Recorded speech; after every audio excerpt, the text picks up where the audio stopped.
I did. What happened? He became lazy and incompetent. Can you explain that to me?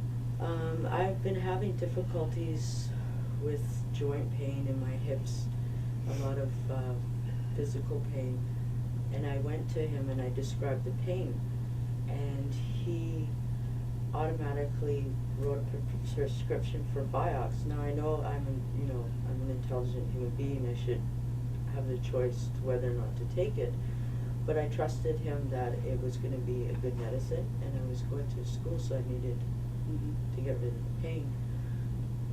I started taking the medicine, and I got really high from it, and I went back to him and told him, and he just laughed and said, well, why are you complaining? And also a friend of mine went to him, and he totally misdiagnosed him. Just incompetency, laziness.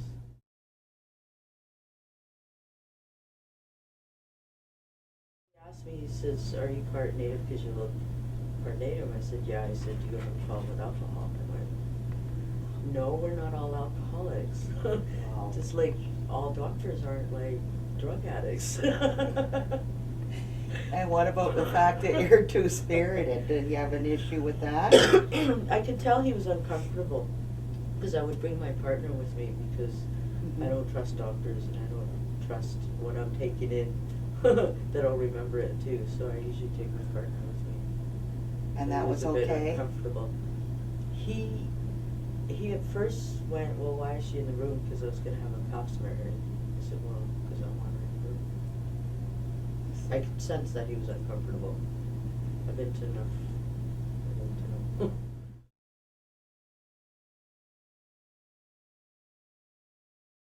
Well, they're looking at me as a whole person, and not just as a symptom, or as a way to make money or profit. I'm not a profit for them. I pay $2 for the medicine. That's it? That's it.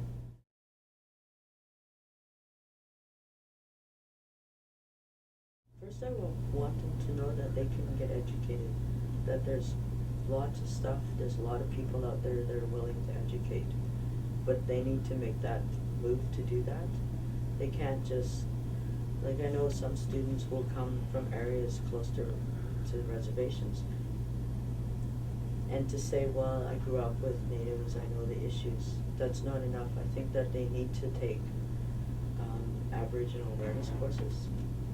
I think that they need to make that initiative themselves and not wait for that to happen.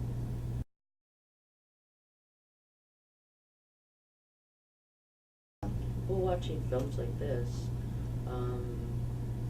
also becoming educated and being really careful of which community member they talk to about two-spiritedness, because there's a lot of misinformation out there.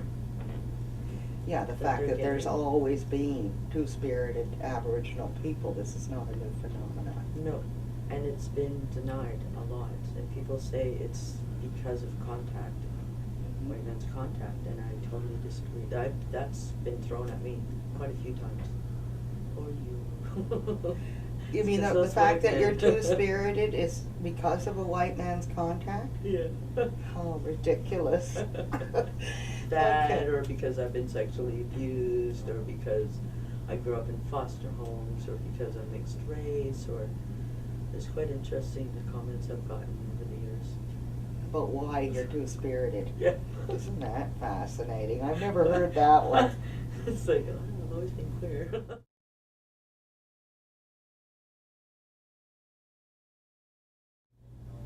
The last time that I was at the hospital, no. In fact, they tried to discourage my partner from coming in to the emergency room. They were like, well, who are you? Well, I'm her partner. Well, you have to wait on the hall. No, I'm her partner. I'm staying with her. And I don't know if I can pinpoint it's because I'm a lesbian or because to them I don't look white, because a lot of people don't know what I am. But I just generally do not get a respectful way of being dealt with. And when I was doing HIV and AIDS work, I went to visit somebody in the hospital and wanted, like, I knew that the person, even though she couldn't speak, that she needed to have the room smudged. She was Yeah. a traditional person that, ended up on the street and started doing heavy drug use. And they were pretty adamant that I wasn't gonna be able to do that.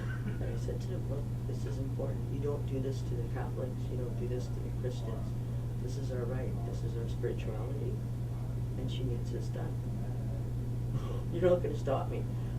And at first they got all really upset, and I said, look, I'll take the fall. If there's a problem, I'm not burning tobacco, I'm burning sage.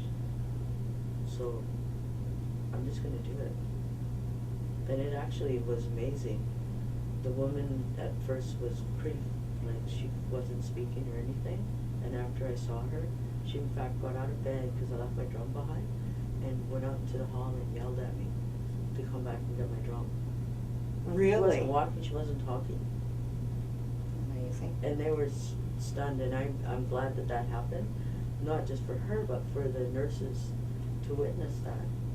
I don't know what you did, but she's never spoke since she got here. And she yelled out, hey lady, you left your drum. Wonderful. Wow. That's great. Yeah.